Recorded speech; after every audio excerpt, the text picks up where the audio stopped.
Hello, I'm Julie Stoltman, an occupational therapy student, and for the purposes of this case study, I'm going to refer to my client as Miss P. She's a 62-year-old African American female that had a left CVA and has right hemiparesis. She has increased tone in her hand and elbow and has inattention to her affected side. She also struggles with fine motor movement and coordination. She is a retired grandmother, loves spending time with her granddaughter. She's very active in church, loves painting, and loves going to beauty shows on the weekend. So I will introduce you. Here is Miss P. Hello. So for the first so we're going to do a few activities today. Occupational therapy is going to address your fine motor movement, your finger opposition, your visual cut, and your visual tracking. So for the first activity, I have this bag, and I'd like you to use your right side to place your hand and identify the items by feeling. And like I said, there are five items. So this intervention focuses on fine motor movement, coordination, and object discrimination. Okay. A clip. Great job. Wow.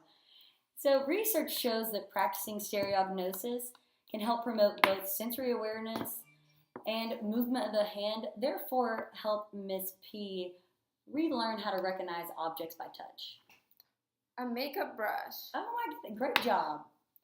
So right now I'm incorporating the sensory integration frame of reference because stereognosis is dependent on sensory awareness. A hairbrush. Great job. That was pretty spiky too, wasn't it? It was. Yeah. So this mindfulness can be applied to Mrs. P's everyday life in multiple ways, but one is when she's digging through her purse or her makeup bag to find her lipstick, she can identify these objects through touch.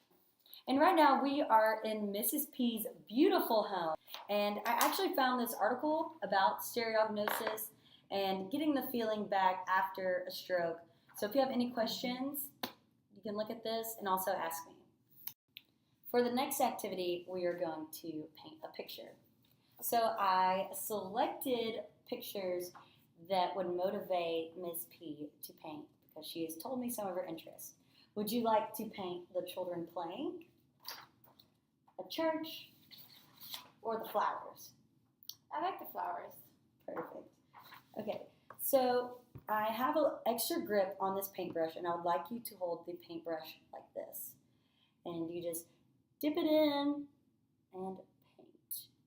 And then in the water, when you change colors, but you're a pro, I feel like I don't need to give you any direction. I do like painting. Yes. So make sure you have multiple fingers on the grip. Yes. Great job. So after her CVA, she does not have full opposition of her fingers. So I'm using the grip to incorporate fine motor movement in her hands and fingers and to allow her to be able to control the paintbrush.